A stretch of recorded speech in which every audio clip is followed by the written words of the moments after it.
Mark chapter 13 verses 7 to 23. But when you hear of wars and rumors of wars, do not be troubled. For such things must happen, but the end is not yet.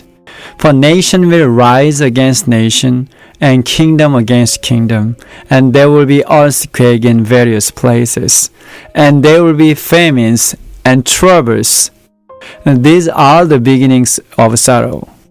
But watch out for yourselves, for they will deliver you up to councils, and you will be beaten in the synagogues. You will be brought before rulers and kings for my sake, for a testimony to them. And the gospel must first be preached to all the nations. But when they arrest you and deliver you up, do not worry beforehand or premeditate what you will speak. But whatever is given you in that hour, speak that, for it is not you who speak, but the Holy Spirit.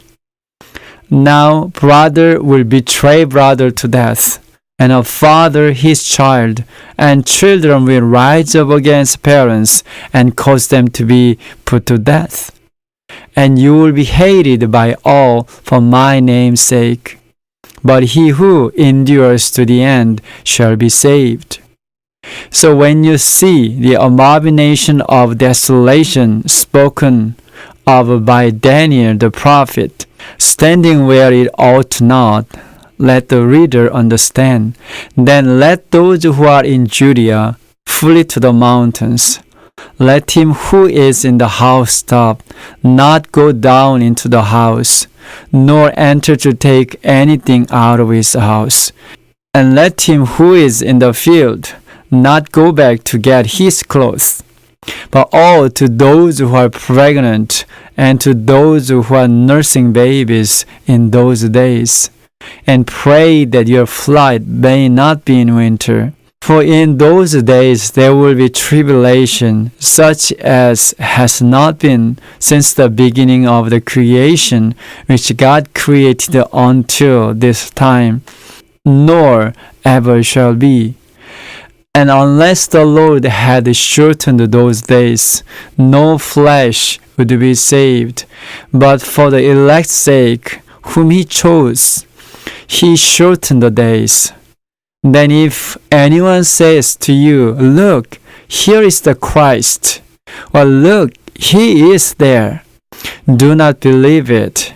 For false Christs and false prophets will rise and show signs and wonders to deceive, if possible, even the elect.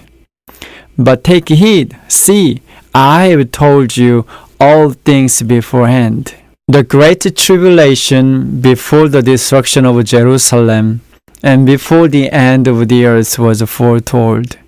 The description lists all the troubled things that will happen, more than we can even imagine. Yet among the disasters, there is some news that helps us breathe. The first piece of good news is the fact that the great tribulation will come to an end. And this end is certain. No matter what happens, it won't go on forever. This can help us to be patient and can give us courage to endure the difficult times.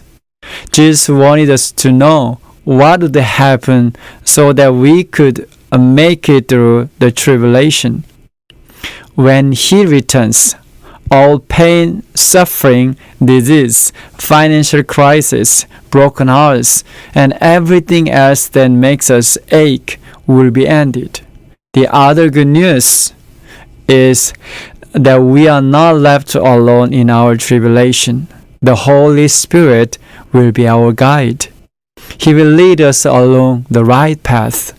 In many cases, it's more important who you are with than what situation you are in.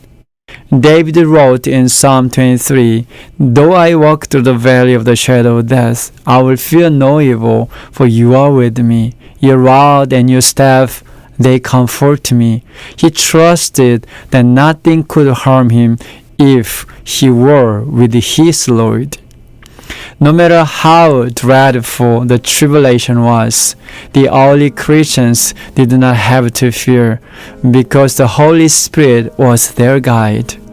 Not one single Christian perished when Jerusalem was destroyed.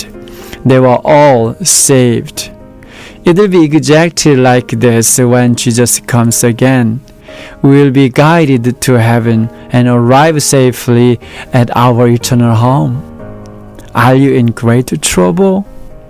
Are you fearful of what is happening in the world? Remember, you are not alone. Take strength from the Holy Spirit's presence and let Him lead you. He will comfort you and give you peace.